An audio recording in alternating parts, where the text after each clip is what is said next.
Our first reading today comes from the book of Leviticus, chapter 19, verses 17 and 18.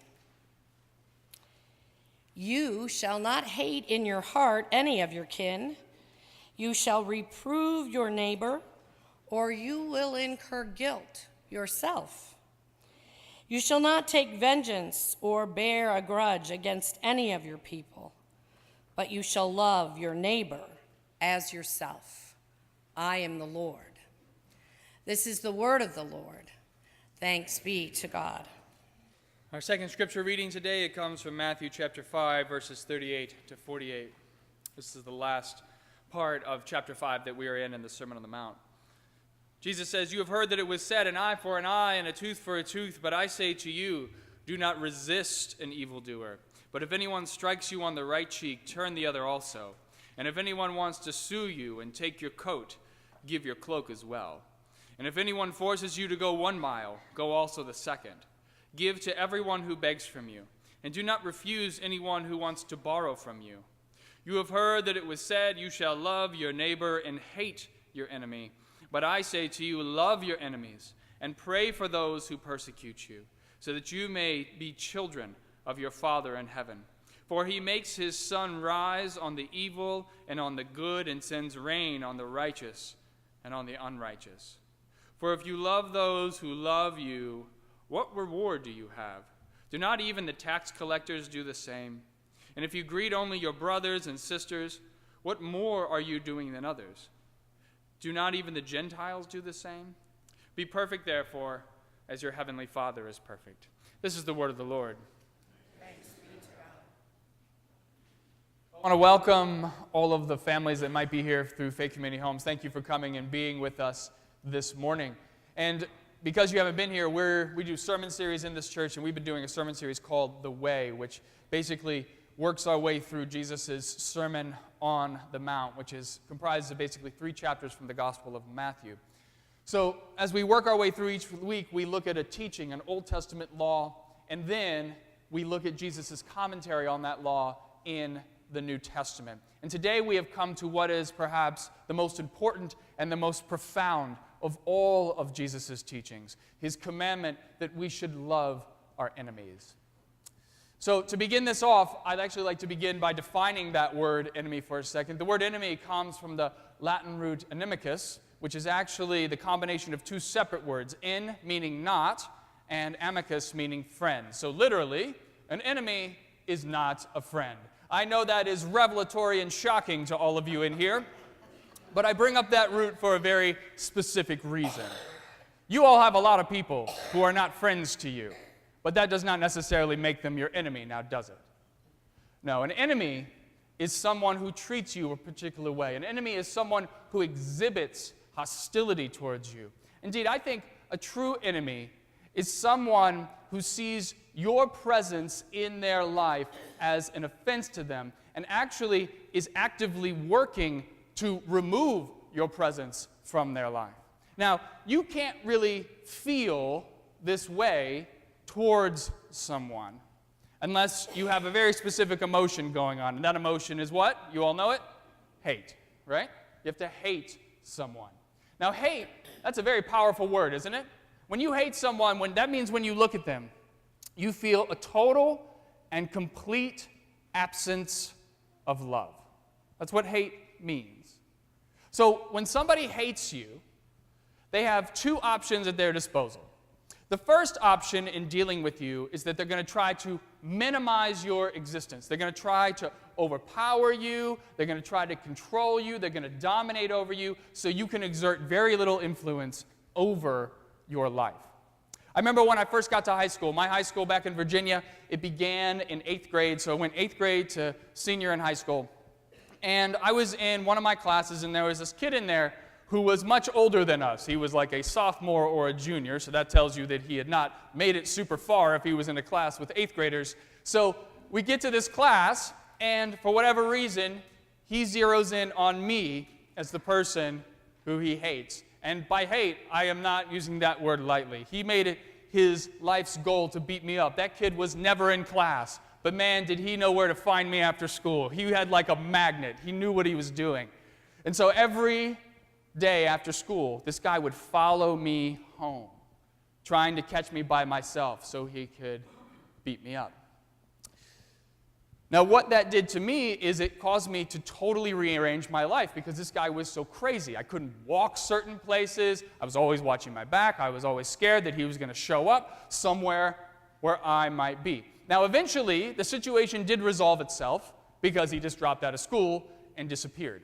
But I remember when I was in my early 20s, I was probably like 21, I went to a restaurant with some of my friends, and he was a waiter at this restaurant. I hadn't seen him since I was 14. Now, he didn't recognize me at that point in time, and I had gotten a lot bigger since 8th grade, so I wasn't as worried about dealing with him in that way. But the moment I saw him, it was interesting. I could feel that fear. I don't know if that ever happened to you, but I felt this fear go down my spine, and it's because he was so good at exerting control over my life for that brief period of time. So control is your first option when you hate somebody. Your second option is that when somebody hates you, is that you're going to go the next step and you're just going to try to eliminate them from your life by essentially ending their life. And this is why when somebody truly hates you and sees you as an enemy, it's quite scary because you never know when they're going to move from option 1, controlling your life, to option 2, ending your life. I remember, even though Chad, this guy's name was Chad, he never laid a hand on me, but I watched him fight people because he had gotten into fights with other people. I knew what he was capable of doing, and he also liked to carry around weapons like knives. So it was always going through my mind, could this guy one day snap and stab me and kill me? Now that's what it means to have an enemy. Based on that definition that I just gave you, would any of you in here say that you have an enemy? And I don't mean in the sense of somebody across the world who's plotting against you who you don't know. Somebody who you know who actually is trying to hurt you in that way. I mean, I can't think of anybody in my present life who I look at and I feel a total and complete absence of love. And I don't know of anybody who feels that way towards me. Maybe some people in the church do, but they haven't told me that. So I'm not aware of it. Just don't tell me. I'll live in that blissful ignorance for now. Even Chad, when I look back on that, I don't hate that guy for what he did. Like, it was a tough time, no doubt about it, but, I really feel bad for him. Because when I look back on his life, I realize now at 37 that his behavior towards me was really a product of his life circumstances, which, frankly, were not very good. I did a little bit of research into his life, and what I came to find was he grew up, not surprisingly, in a very impoverished household. He didn't receive a lot of love from his parents, and on top of that, he was probably abused. And so when I look at him, I realize that his targeting of me was a lot less about me personally and a lot more about what I represented to him. Because I think I represented a person who was the exact opposite of who he was. This is a guy who has nothing, and here I am, I have resources, I have support, I have a bright future ahead of me. He has none of those things. And so I think his targeting of me and others, it was probably more a result of him wanting to feel like he was in control, and he wanted us to feel what it was like to walk in his shoes, just for a little bit of time. He wanted to give out some of the pain that he had been given in his life, which is very common among bullies. This is what they want to do. It's usually a result of their own pain that they're trying to target others. So all of this, in looking back on it, it raises a really interesting question for me, which is, what are the root causes that actually cause hate? What are the root causes of hate that create enemies in our lives? What are the root causes of hate that create enemies in our lives? And I've been thinking about this a lot over the last few years. And yes, there are a number of small, petty reasons why we can create hate. So, we hate each other over things like disagreements, arguments, when somebody lies to you, when they're dishonest, or personal slights. Like, if you hold those things in, yeah, you can hate somebody. But really, when you're talking about true hate, pure hate, where people feel like they just can't stand you, it usually is a result of somebody coming into your life and tearing down everything that you worked so hard to build up. Now, let me give you an example of what I'm talking about here. So, among human beings, there is this unspoken social contract that we have with each other. And that unspoken social contract, it goes like this. That if you have worked hard to build something up in your life, whether it be your family or your business or your home or your community, whatever you've worked hard to build up, then I'm going to respect the work and effort that you put into that. And I'm going to acknowledge that it's wrong for me to interfere. So, for instance, let's take your relationships. If you're married or you have a significant other, that didn't just happen, right, out of the blue. That took a lot of work and effort on your part to form that relationship. You had to go out on dates with the person, right? You had to buy them gifts. You had to meet their crazy family. You had to do all those things, right, to form the foundation so that you could eventually marry this person. And then once you're married, well, then there's a whole other thing that comes along with that, because now, you have to have enough money to make a home. You're going to have children. You got to raise these kids. They got to go out into the world. Relationships, they're a lot of work. They're a lot of effort. They're a lot of investment. Now, let's say that I'm a person on the outside of that. I'm looking at your family unit, which represents years, often decades of investment. And I'm on the outside of it, and I sit there and I say, you know what? I'd like to have an affair with your spouse. So I step in, and clearly I'm ignoring all of that hard work and effort. Clearly I'm ignoring the social contract. Clearly I don't care about all of your investment. I see something I want, and I'm going to take it for myself regardless of the consequences. That is where hate comes from. The true source of hate in our lives is when somebody swoops in and tears down in an instant everything that you worked so hard to build up, what took you years to build up. And that doesn't just happen with adultery. It happens all over the place. It can happen with somebody coming in and robbing your business, destroying your livelihood. It can happen with somebody coming into your life with your family. They can hurt your friends or your family, even killing them. They can burn your house down. You can have that happen when somebody restricts or takes away your freedom or your independence. There's so many different ways that this can happen. Hate is the result of someone taking something from you that is either very hard or impossible to replace. Let me say that again. Hate is the result of someone taking something from you that is either very hard or impossible to replace. Now that we've kind of fleshed out the source of hate, I'd like to show you a brief documentary. It's a documentary about the war in Syria. And this particular documentary, it follows a man named Ahmad Judeh. Now, Ahmad, he's a dancer who lives in Damascus, and he has a dance studio there. And I want you to watch his story. He's kept his dance studio going in spite of the civil war that's going on.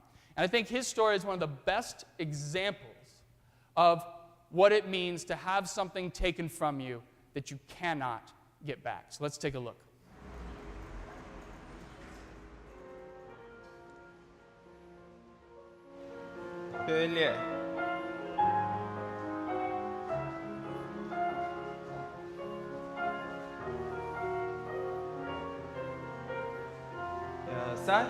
بس نحن ما عندنا في حرب وعندنا مواهب كثير، يعني بتعرف بالعالم كله اذا عندنا مواهب نحن 5 سنين حرب نحن ضالين، يعني عم نرقص عم نعمل كل شيء هنا على مستوى شلل، يعني بين كل حدا فينا عنده شلته ورفقاته، بتلاقي هذا اللي بيرسم بيعزف بيرقص يغني لا يغني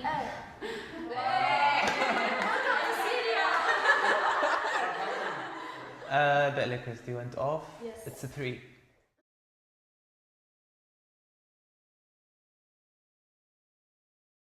One, 2, 3, 4. Come on. 1, 2, 3, 4, and 1, 2, 3, 4. Come on. 1, 2, 3. بتعرفوا انه في حرب عنا بالبلد، صح؟ طيب شو بيعني لكم هذا الشيء؟ احنا كنا بحلب قبل ما تصير الأزمة كنا عايشين حياتنا طبيعية، كنا إنه حاسين بالفرح هيك، بس بعد ما صارت الأزمة قريتنا بحلب تهجرت، كنا بخان العسل سافرنا للشام بسبب الأزمة، يعني قريتنا هلأ صارت مهدمة بالأراضي، أنا كانت أحلى قرية عن جد، هذا الشيء بأثر.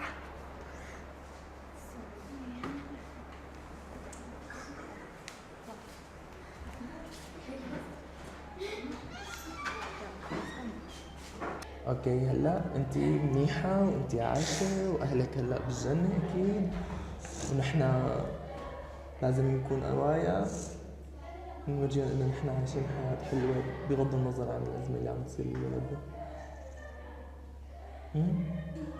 رح يكونوا مبسوطين إذا شافوكي مبسوطة.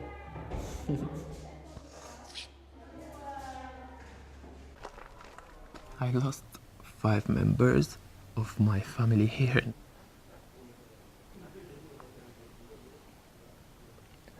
Look at the buildings. There were a lot of people here. Now all of them is homeless. All of them is crying. And now they are spread out all over the world. I see myself playing here with my friends. Yes. At real, I see destruction. You hear the guns? They are shooting. I don't care. They are shooting us, but they will never kill us. And a lot of people dead here, and I will dance here for them souls. And also my uncles, they dead here too, and I will dance here for them souls too.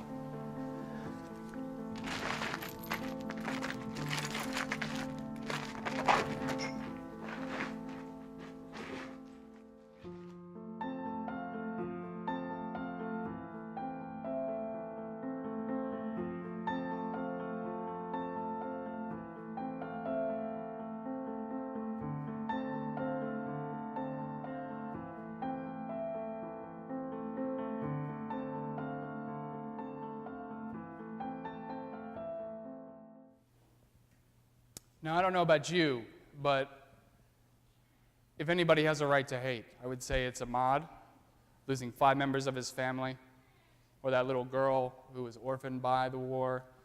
I mean, either of them, if I were in either of their shoes, I think it would be very hard for me not to be so angry and so hateful towards those who had ruined my life to not fight back.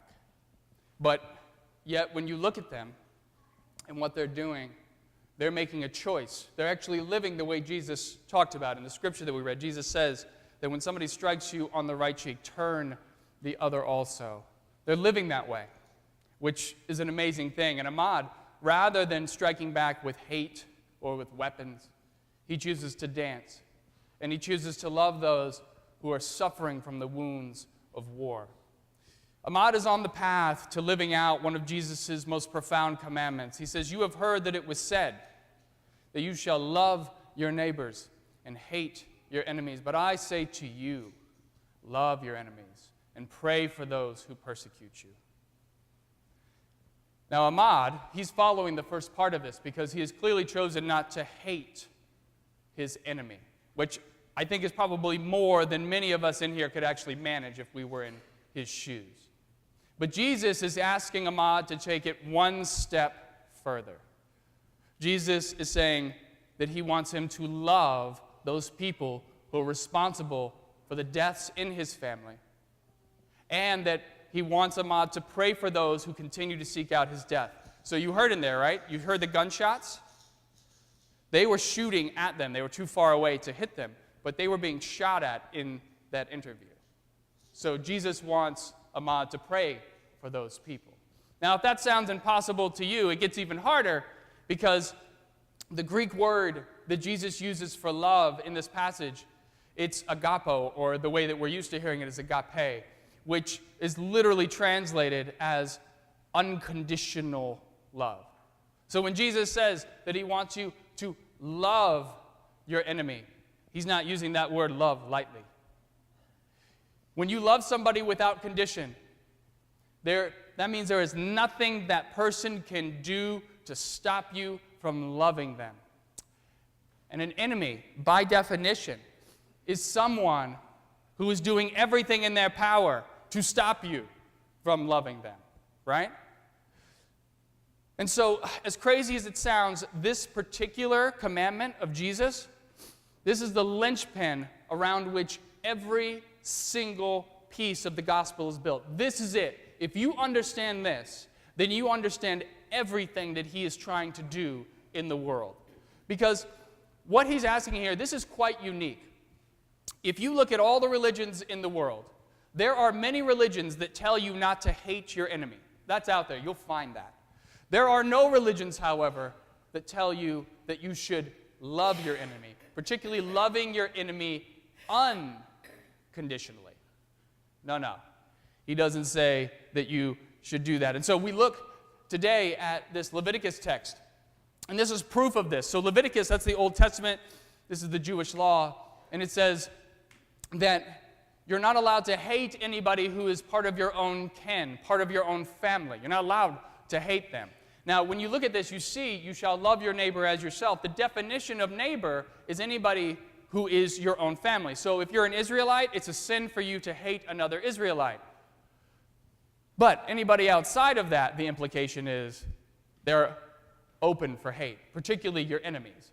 And Jesus is saying, no. You can't just love your family. If the circle ends there, then we don't stand a chance as the human race. Jesus is saying that you need to be willing to love everyone unconditionally, even those who would love nothing more than to see you wiped off the face of the planet. So let's try a couple different scenarios, see how you do with this.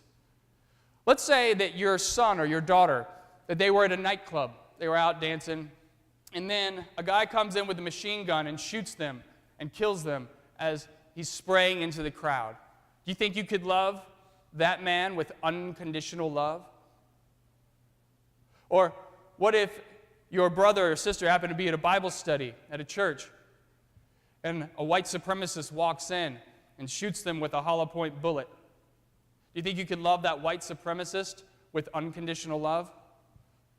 Or what if you were that little girl in the video that we watched? Do you think you could love the people who took your parents with unconditional love? I mean, based on the looks that you're giving back to me, I would assume that the answer is probably no, right? I know that for me, best case scenario, in the future, I can maybe forgive this person, and then under very, very specific circumstances, I might be able to find some love for that person if they really changed their life around and they sought to really make amends with my family. But unconditional love, love without boundaries, that's not possible. And that's very important that you understand this facet of Jesus' teaching here. What he is asking you to do is not possible for the human heart. Naturally, of your own volition, you simply cannot do it. And that's what makes this particular teaching of Jesus so unique.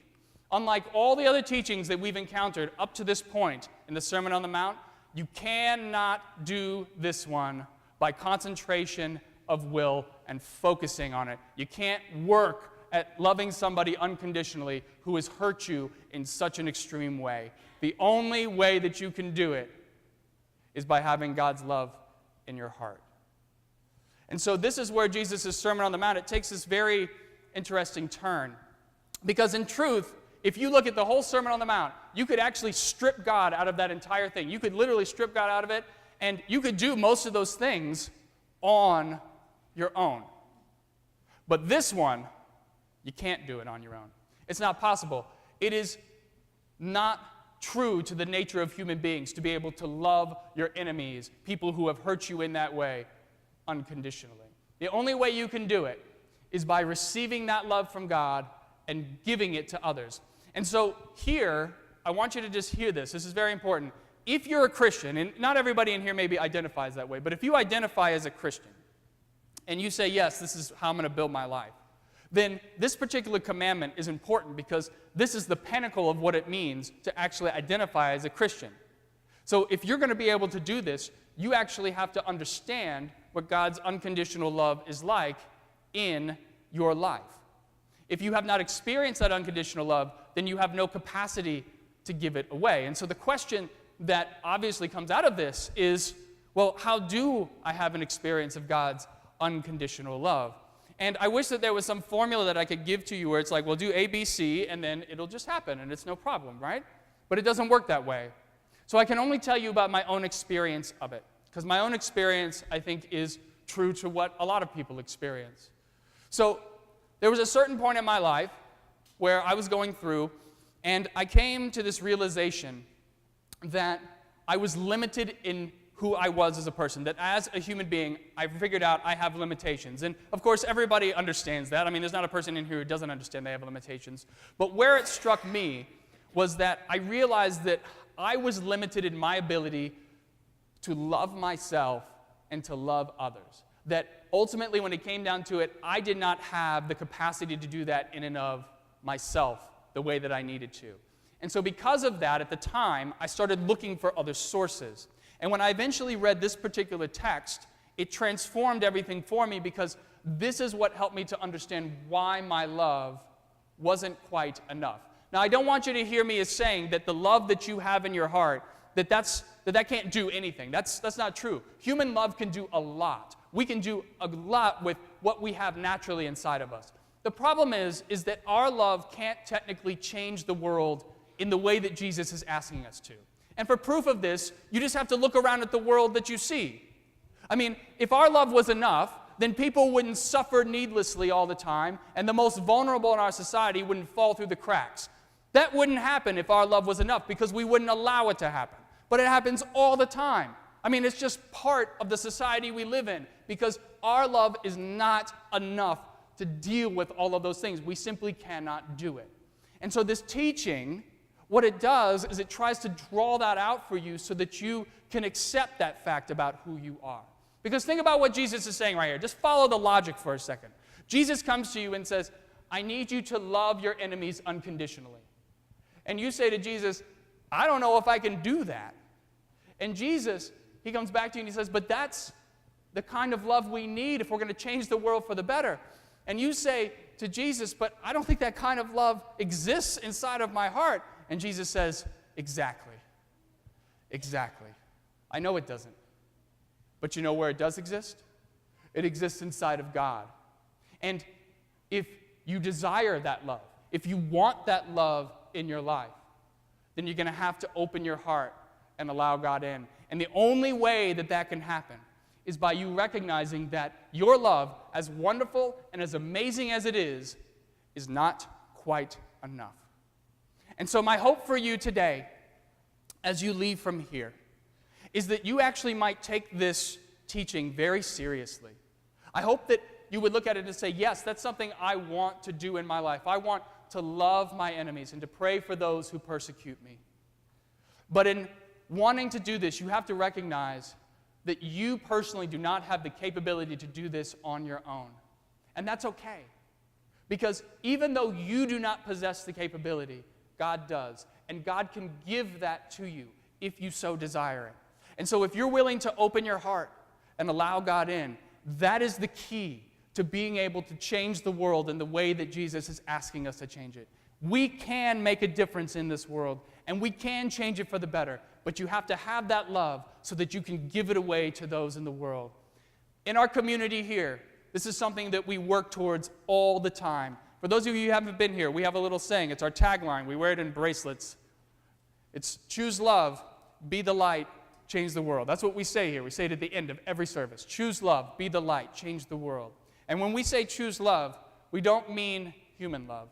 We mean God's love, because that really is what changes the world for the better. And so I hope that you all realize, for those of you who are visitors here, thank you for being here today. But for those of you who are in our community, this is what we are aiming for. This is what we are trying to do. And I believe that we will change the world for the better. But we have to open our hearts to that unconditional love so that we can give it to others. Amen.